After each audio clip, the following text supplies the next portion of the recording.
NII yang berada di Ponpes Al Zaitun. Bahkan Gubernur Jawa Barat menyebut jika markas NII di Jabar berada di Ponpes Al Zaitun.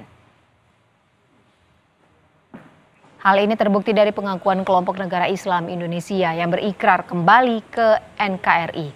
Menurut Gubernur Jawa Barat, seluruh anggota NII tersebut terafiliasi dengan Ponpes Al Zaitun untuk mengumpulkan dana.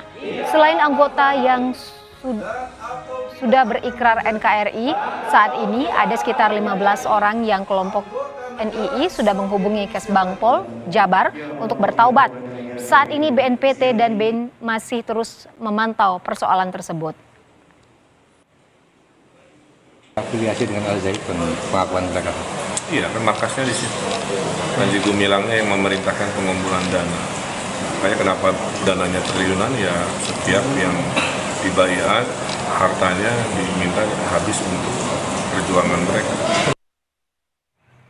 Sebelumnya sebanyak 31 orang yang tergabung dalam kelompok negara Islam Indonesia NII di lingkungan Ponpes Al Zaitun telah mencabut baiat dan menyatakan kembali ke NKRI.